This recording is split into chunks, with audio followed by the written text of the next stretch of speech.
Welcome to Discovery Hub Blast Off. It takes a lot of patience and perseverance to be an inventor. Did you know that several famous inventions were invented by kids? The popsicle. It was invented by Frank Epperson, who was 11 years old. It was a winter's eve in 1905 when Frank decided to mix a frozen concoction containing soda water powder and water. He accidentally left the drink outside overnight with the stirring stick in the glass, and the mixture froze solid and the first popsicle was born. All right, another invention you've heard of is the trampoline.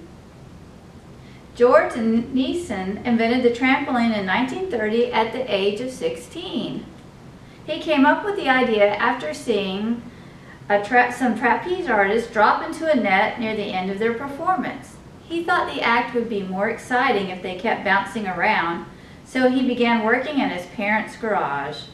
The original invention had a metal frame and canvas, but once he got older, he perfected it with a nylon canvas, giving it more bounce. And last, a newer invention called the wristies, invented by a girl inventor, K.K. Gregory, who was 10.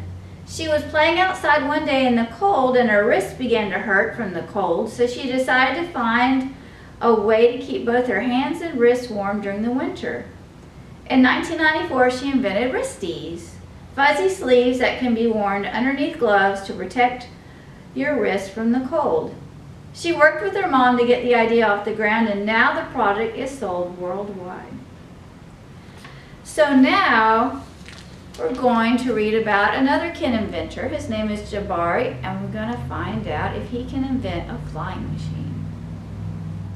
Jabari Tries by Gaia, Cornwall. I'm making a flying machine today, Jabari told his dad.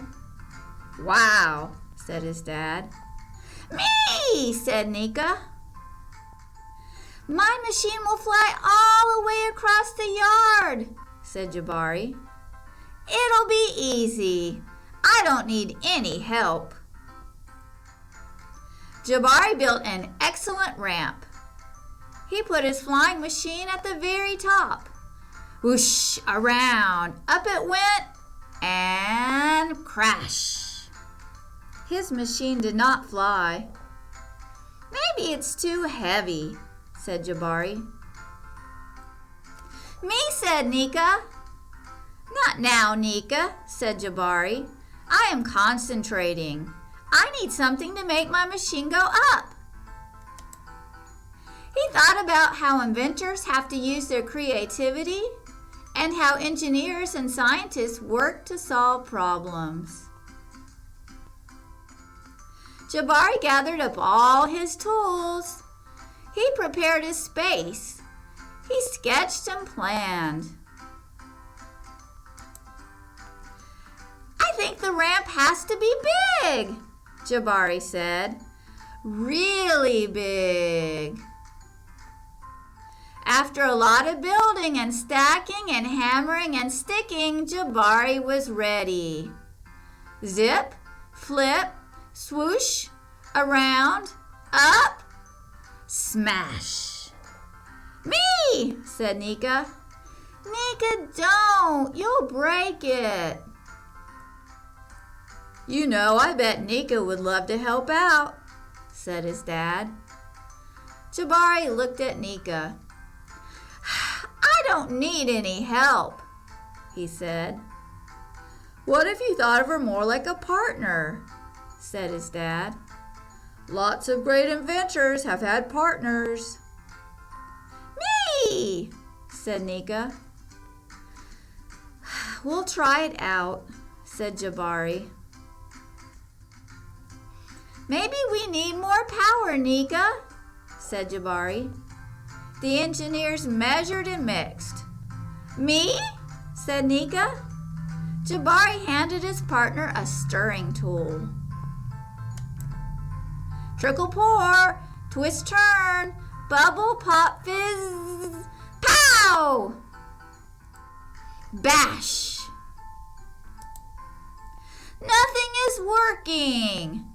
His chest felt tight and his neck felt like a sunburn. Jabari wanted to cry. He took a tiny rest.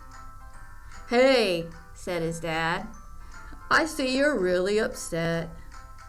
"I'm frustrated," said Jabari. "It looks like a frustrating problem," said his dad. "When I'm frustrated, I gather up all my patience, take a deep breath, and blow away all the mixed feelings inside." "And then you try again?" said Jabari. "And then I try again," said his dad. Jabari gathered up all his patience. He closed his eyes and took a deep breath.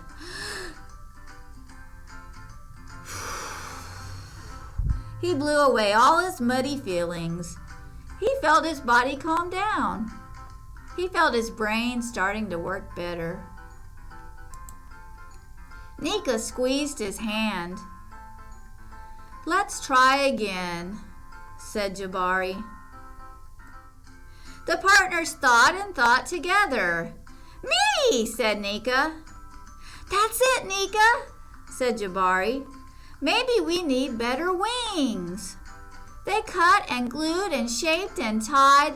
Tinker, twist, snap, snip. Nika found the launch spot. Jabari held the flying machine up, pulled back, and whoosh! Up! Flying! Whee! Said Nika. "You did it," said his dad. "We did it," said Jabari. "It went all the way across the yard. We're great engineers." "Whee!" said Nika. "And guess what?" "What?" said his dad. "Rocket to Jupiter is next." "Me!" said Nika.